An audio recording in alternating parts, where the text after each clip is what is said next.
No hay duda que el marketing, como lo afirmó la American Marketing Association en 1985, requiere ser planeado para luego ser implementado.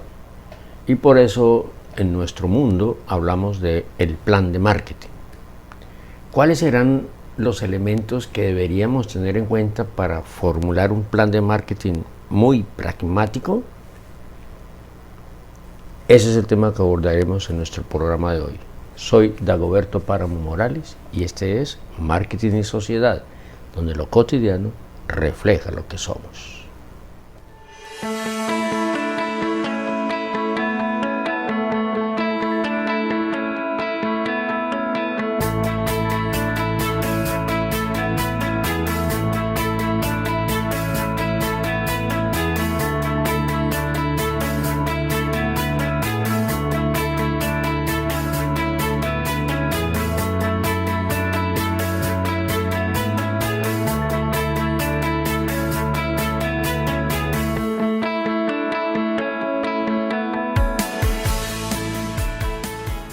Si cualquiera de ustedes hace una búsqueda en cualquier libro de texto o en internet sobre cuáles son los elementos que sirven para estructurar un plan de marketing, muy seguramente encontrarán muchos y diferentes enfoques para formular un plan de marketing.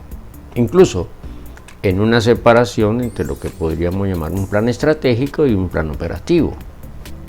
Nosotros mismos hemos propuesto en este canal un plan estratégico de etnomarketing, cuando hablamos de que el etnomarketing es la dimensión cultural del marketing. De la misma manera, hicimos una propuesta sobre un diagrama que denominamos diagrama de la cebolla, en el cual, a través de ir destapándole capas al mercado y a la empresa, íbamos llegando al núcleo. Sin embargo, hoy quiero compartir con ustedes un modelo que en el marco, digámoslo, de la tradición del marketing, hemos venido construyendo a partir de la asesoría y la consultoría a empresas no de tamaño muy grande, pero que sirve y ha servido como modelo para formular un plan de marketing. Esos elementos hoy quiero compartirlos con ustedes. De hecho, son los factores claves que yo utilizo cuando imparto clases de fundamentos de marketing a mis estudiantes de nivel de pregrado o de grado, como se dice en algunos países, donde los estudiantes están, digamos que aproximándose tal vez por primera vez a los fundamentos del marketing. Por eso decidimos hoy compartir con ustedes cuáles son esos componentes que de manera práctica nos ayudan y que están basados en la esencia de lo que he venido compartiendo con ustedes sobre el proceso de marketing.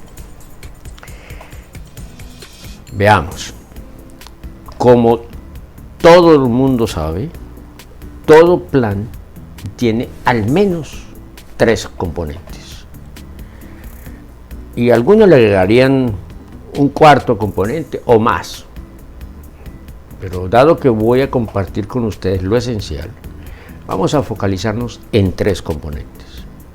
1, un diagnóstico. Es imposible formular un plan si no parto de un diagnóstico para saber exactamente en qué me voy a basar para formular el plan mismo. Segundo, tengo que formular el plan. Y tercero, tengo que establecer unos mecanismos de control que hemos llamado auditoría, sobre el cual también ya hicimos un programa en este canal. Empecemos entonces por el primer componente del plan de marketing, el diagnóstico. ¿Qué es lo que debemos diagnosticar? Como lo hemos venido diciendo en este programa y en este canal, todos los diagnósticos de marketing parten de comprender al consumidor. Insisto, comprender al consumidor, del que también ya he hablado aquí, que nos lleva a entender en primer lugar la diferencia que hay entre consumidor, comprador y cliente. ¿Por qué comprender al consumidor? Porque si nosotros no tenemos consumidores satisfechos, no vamos a tener clientes. ¿Por qué no? Porque el cliente es un comprador que repite la compra. Y cuando ese comprador repite la compra es porque hay alguien que está satisfecho y ese alguien se llama consumidor. Entonces necesitamos comprender al consumidor, entre otras cosas porque ese es el punto de partida del proceso. Tenemos que hacer un análisis detallado del consumidor, porque aquí se ratifica una hipótesis que hemos venido trabajando, es que el consumidor debe ser satisfecho, y en tanto que debe serlo, nosotros trabajamos para ello, para satisfacerlo. Trabajamos para los consumidores, pero vivimos de los clientes, pero los clientes no los vamos a poder tener si este consumidor no está satisfecho. Entonces el primer diagnóstico que tenemos que elaborar es sobre el consumidor. Cuando decimos del consumidor, necesitamos incluir el consumo que está detrás de ese consumidor. Me explico. Si yo quisiera hacer un plan de marketing para una empresa que vende calzado femenino, una marca en particular, antes de trazar la estrategia, necesito comprender el fenómeno de consumo del calzado femenino. Entonces, eso me lleva a estudiar todos los procesos de socialización, cómo se aprendió a consumir los zapatos, en qué circunstancias, bajo qué momentos. Es decir, profundizar en la comprensión del fenómeno de consumo, del tipo de producto donde está la marca que me han encargado el plan. Y ahí tendré que ver los procesos de socialización, del que también ya hablamos en un programa.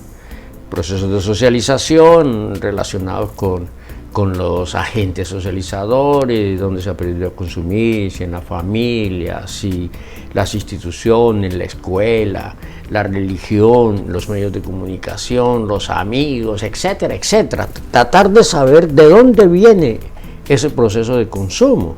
También estudiar los factores que influyen, la edad, el género, el estado civil y todos aquellos aspectos, e incluso la clase social y los medios de comunicación, etcétera, para comprender el fenómeno de consumo que es el que sustenta el comportamiento del consumidor. Y por supuesto, esto no fácilmente se logra, como también lo hemos explicado, elaborando encuestas, sino que es necesario conocer a través de los mecanismos de investigación cualitativa cuáles esas características que tiene el fenómeno de consumo del tipo de producto. Bien, entonces el primer componente es el estudio y la comprensión del consumidor. El segundo elemento del diagnóstico, que tiene que ver con esos aspectos externos donde la empresa está inmersa, tiene que ver con la competencia.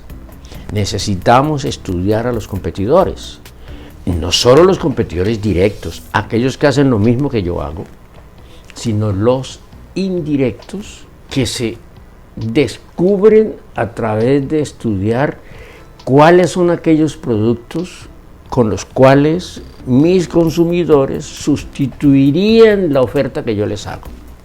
En otras palabras, tengo que saber a quién me voy a enfrentar, a quién me voy a tener que preparar frente a sus decisiones y qué voy a estudiar de esos competidores, de todos y cada uno de los competidores. ¿Por qué a todos y cada uno de los competidores? Porque necesitamos, no olvidemos que aquí la esencia está en la diferenciación. Y para poder establecer esa diferenciación necesitamos saber qué quieren los consumidores, pero también necesitamos saber qué se le está ofreciendo. Entonces, de cada competidor necesitamos estudiar quiénes son, cuáles son sus orígenes. Si su origen es extranjero, de qué país viene. Sobre todo en algunos países latinoamericanos, donde tenemos una cultura espejo, es decir, a la que nos queremos parecer, y es normalmente la estadounidense. Una empresa que tenga sus orígenes en Estados Unidos es muy factible que entre más fácil a nuestros mercados. Necesitamos estudiar su origen, necesitamos estudiar su historia. Por ejemplo, es una empresa que tiene muy buenas relaciones en el lobby, con el gobierno, con los políticos, o es una empresa que ha caído y se ha vuelto a levantar. Eso implica que tiene un espíritu de lucha. Es decir, es estudiar en detalle cada uno de los competidores, como organización y luego en su oferta. ¿Qué está entregando al mercado? ¿Qué tipo de productos entrega? ¿A qué precio? ¿Dónde los vende? ¿Cómo los promueve? ¿En qué presentaciones los hace? Por ejemplo, si tiene una misma presentación pero lo vende en canales distintos, los precios son diferentes. Temas como la etiqueta, temas como los colores de las etiquetas, etcétera. Es decir, conocer al competidor al detalle, porque vamos a trazar una estrategia, y la estrategia no es otra cosa más que la forma a través de la cual nosotros y los mecanismos que vamos a utilizar para enfrentar al enemigo. Digamos el enemigo en sentido figurado, por supuesto. Es el adversario, el competidor. Para algunos autores el mercado es un escenario de batalla, entonces yo necesito en ese escenario de batalla entender quiénes son los competidores. De hecho, cuando uno estudia estrategia de marketing, a uno le enseñan y lo hacen leer el libro famoso del arte de la guerra de Sun Tzu, o el de von Clausewitz sobre cómo enfrentar al enemigo. Incluso hay estrategias de flanco, de confrontación directa, etcétera, etcétera. Entonces necesitamos conocer todos y cada uno de los competidores, casi tanto como me conozco yo a mí mismo. Entonces tenemos dos elementos del diagnóstico: uno, los consumidores; dos, los competidores. Como nosotros nos vamos a enfrentar al marketing, al mercado, recuerden que nosotros necesitamos hacer una oferta diferencial, pero para poder saber si la podemos hacer necesitamos conocernos a nosotros mismos. Entonces ese diagnóstico tiene un componente interno, y ese componente interno tiene que ver con quién es la empresa. Incluso podríamos hacer un análisis clásico de fortalezas y debilidades. Tenemos que estudiar cómo funciona el marketing de la empresa, qué recursos tiene, cómo opera, cuál es mi fortaleza, cuáles son mis debilidades, qué soy capaz de hacer, qué no. Y esto tiene una explicación muy simple. Es que las oportunidades de mercado no se dan en sí mismas.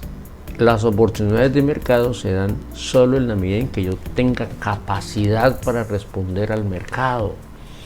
Todos sabemos que en esta pandemia que hemos vivido de la humanidad en los últimos años, muchos laboratorios, miles de laboratorios quisieron descubrir la vacuna, pero no todos lo lograron, porque requieren unos recursos y unas capacidades que no todos los laboratorios tuvieron.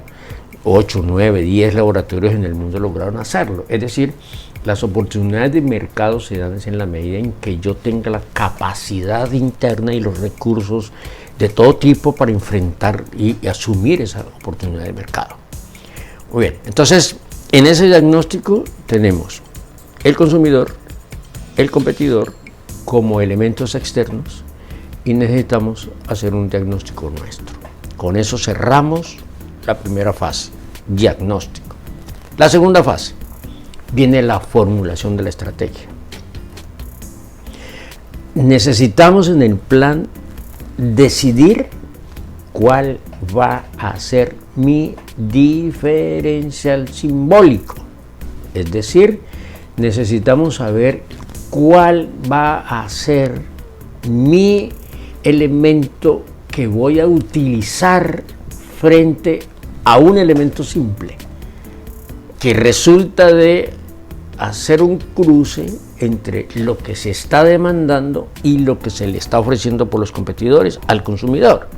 De tal manera que en ese cruce yo encuentre ese diferencial, y es ahí donde voy a basar mi estrategia. No olvidemos que les he dicho en este canal, hay una frase en marketing que se utiliza mucho. Es un poco fuerte, pero es o se diferencia o se muere. Porque si usted no es diferente, o incluso ni siquiera diferente, sino si usted no se hace percibir diferente, no va a haber razón alguna por la cual el consumidor le va a comprar a usted y no al competidor al que siempre le ha comprado. Entonces, esa primera etapa de la formulación es cuál va a ser ese elemento diferenciador. Y ese elemento diferenciador no siempre se basa en que el consumidor quiere y no le dan. Se puede basar en que el consumidor quiere, se lo dan, pero no lo satisface. Por darles un ejemplo, el consumidor puede estar demandando que le hagan el delivery o el servicio a domicilio. Y a lo mejor la competencia lo está haciendo, pero le está cobrando por el servicio a domicilio. La empresa puede tomar como diferenciador: yo le hago el servicio a domicilio, pero no se lo cobro. Eso genera un diferencial simbólico. Ese es el punto de arranque de la formulación del plan, y hay que hacerlo de manera absolutamente detallada, clara, contundente, porque si no, no voy a poder meterme en ese espacio que la competencia me está dando. El segundo elemento de la formulación es la redacción de la estrategia. ¿Qué es una estrategia de marketing? En primer lugar, tenemos que entender que el marketing es una gerencia intermedia y tiene aquí una gerencia general o una presidencia en el cual le trazan los objetivos.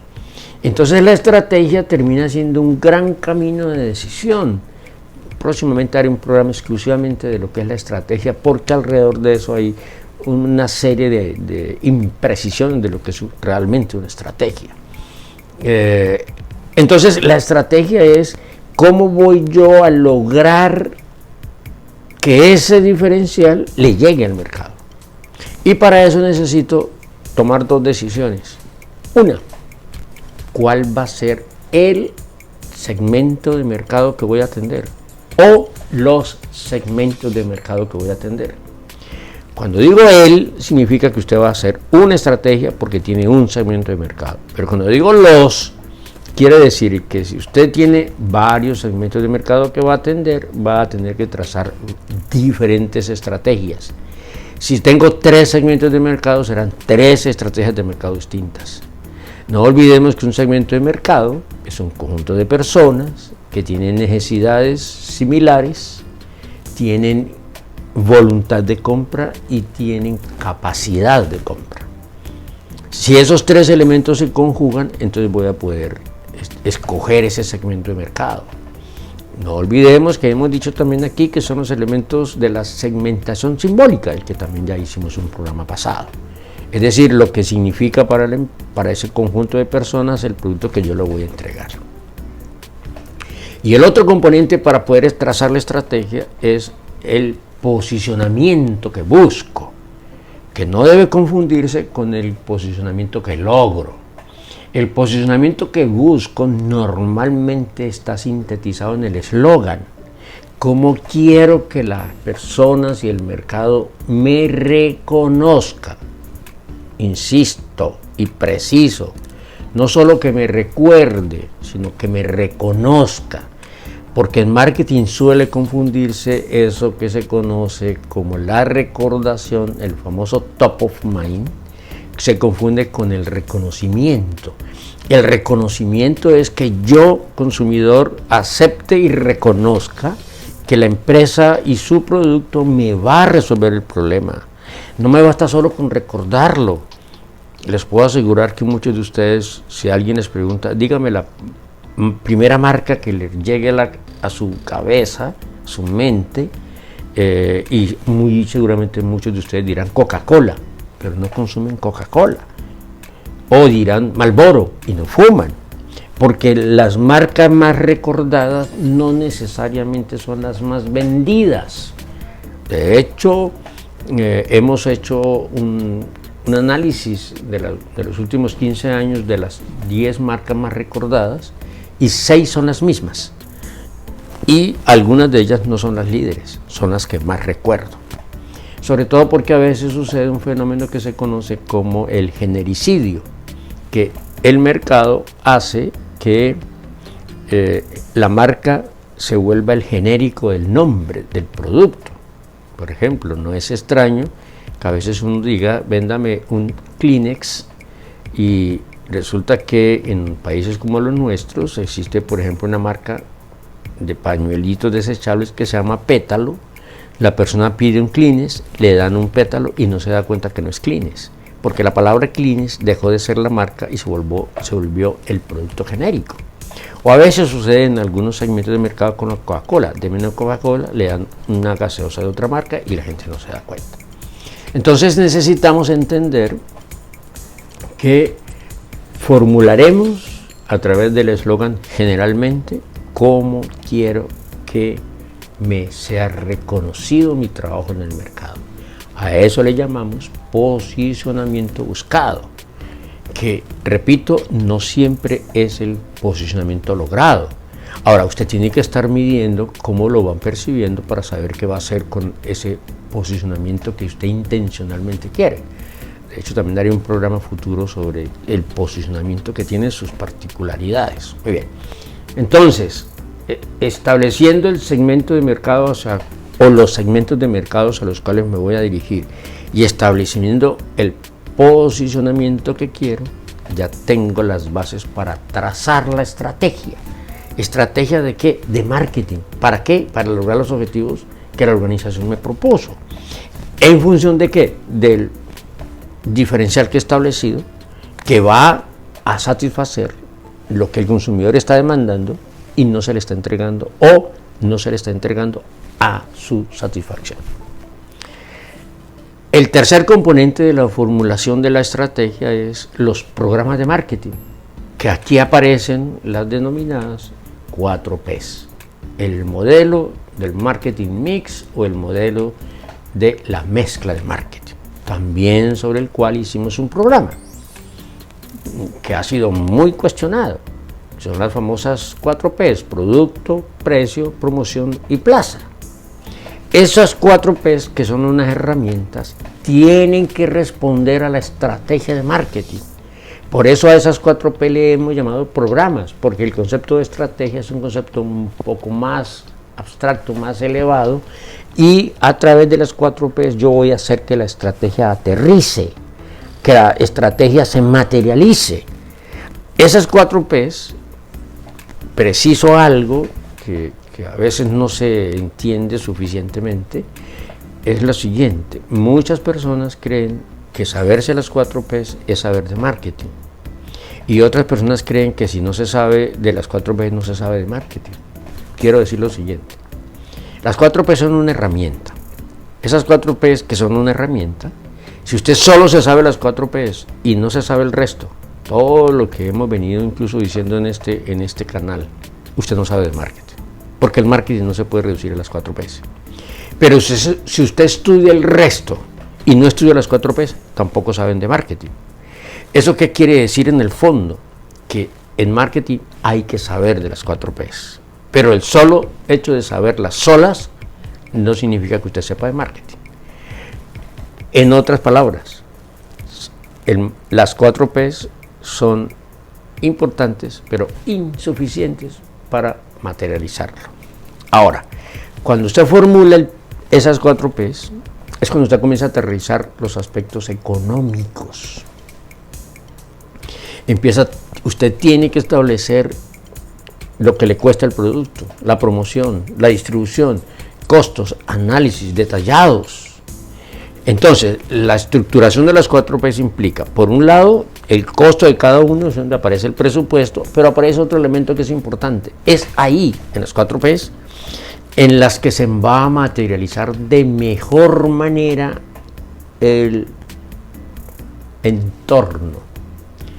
Cuando hicimos uno de los programas sobre los postulados del marketing, enfatizábamos que el marketing es un sistema que tiene dos componentes: el uno, estudio, análisis e interpretación del entorno, y el segundo, las estrategias y los programas de marketing para ese entorno. Entonces ustedes dirán, ¿y dónde aparece en este plan? Aparece cuando usted va a tomar las decisiones sobre las 4Ps. ¿Y por qué ahí? Por una razón muy simple: porque ahí es donde aparecen, por ejemplo, las restricciones legales. En algunos países existe un código de autorregulación publicitaria, por ejemplo, que obliga a que cada empresa, cuando va a emitir su publicidad, tenga unas restricciones. Por ejemplo, en algunos países no se permite que en la televisión los actores del canal, de un comercial de televisión, ingieran el licor en la pantalla. Algunos permiten que usted sirva en una copa o en un vaso, pero el personaje no se puede ingerir. Esa es una restricción legal. ¿Y eso dónde se ve? En las 4 P's, en la P de promoción. A lo mejor cuando usted usted diseñe la etiqueta para el producto, le van a decir, oiga, pero es que en la etiqueta tiene que haber ingredientes, contenido, indicaciones, etcétera. Eso es la parte legal, usted tiene que considerarlo. O le pueden decir, ojo, el mercado no le gusta ese sabor, entonces, o le gusta más espeso. Y todo eso tiene que ver con el entorno. También hicimos un programa con el entorno, el macroentorno, lo político, lo tecnológico, lo judicial, lo social, cultural, etcétera. Y también algunos elementos del microentorno, proveedores, competidores y los clientes. Entonces, en esas 4 P se aterriza, por un lado, la influencia del entorno, sobre todo las restricciones legales, y de todo lo que es el entorno en términos económicos para definir el precio, por ejemplo, el tema cultural donde la gente está acostumbrada a ir a consumir, a adquirir el producto, a consumirlo. Y por supuesto viene lo que se llama el presupuesto, y hay un tercer elemento ahí que es el tema de un plan de acción. O sea, quién lo va a hacer, quién es el responsable, cuánto tiempo se va a demorar, etcétera. O sea, cómo aterrizo el plan. Y ahí cerramos la formulación. Entonces la formulación se sintetiza en 3 elementos. 1, establecimiento del diferencial. 2, la formulación de la estrategia. Y 3, la formulación de los 4 programas del marketing mix. Y la tercera fase del plan es la auditoría, que también ya lo hemos hablado. Una auditoría que establece mecanismos de control, pero tal vez a diferencia de otras auditorías administrativas y contables, no es suficiente con que usted haga la auditoría post el evento. Se tiene que hacer antes de emprender las decisiones, durante la aplicación de las decisiones y después de la aplicación de las decisiones. ¿Y esto por qué tiene que hacerse así? Les doy un ejemplo. Imaginemos que usted definió hacer una campaña publicitaria a través de una emisora de radio, y cuando usted hace la auditoría, descubre que la empresa, la agencia de publicidad, se equivocó en la emisora que escogió. A lo mejor esa emisora es más escuchada por gente de clase alta y usted quiere llegar a la clase baja. ¿De qué sirve para la estrategia que la empresa auditora le diga a usted se equivocó en el canal de comunicación? ¿Eso qué quiere decir? Que el dinero y los recursos se perdieron. ¿Por qué? Porque ya no se puede devolver. Mientras que cuando usted hace la auditoría, usted propone en esa formulación del plan la auditoría, entonces, ¿qué va a hacer antes? ¿Por qué filtro va a pasar la decisión antes de implementarla? Se establecen los mecanismos de periodicidad para medir cómo va la implementación de la estrategia y de los programas. Y cuando se termina una campaña, por ejemplo, o un plan que puede durar un año, entonces usted evalúa y dice, ok, esto lo hicimos bien, esto lo hicimos mal, para el próximo plan hay que tener en cuenta esto y esto. Y con la auditoría se cierra el plan de marketing. Si ustedes se dan cuenta, entonces, el plan de marketing tiene 3 componentes. Un elemento diagnóstico en el que incluimos a los consumidores, a los competidores y me incluyo a mí mismo. Un elemento de formulación que implica la definición del diferencial simbólico, la formulación de la estrategia y la formulación de los programas. Y una tercera fase, la auditoría, que se debe hacer antes, durante y después de la ejecución del plan. Todo esto tiene que estar alumbrado por dos elementos. Uno, la influencia del entorno, el presupuesto y adicionalmente, como lo dije, el plan de acción que incluye tiempos y personas responsables de la ejecución de cada uno de los programas. Espero que con esta rapidísima revisión ustedes tengan una idea de algo muy pragmático de cómo se hace un plan de marketing. Como lo dije al comienzo de este programa, existen muchísimas formulaciones y recetas, diría yo, para hacer un plan de marketing. Esta que he compartido con ustedes hoy es el resultado de muchos años de investigación, de asesoría y consultoría a empresas, de cómo puede hacerse de una forma relativamente sencilla, pero profunda y de manera responsable para estructurar un plan de marketing que haga que los objetivos de la organización se alcancen. Les agradezco muchísimo que me hayan acompañado en este programa. Espero verlos en futuras emisiones. Muchas gracias.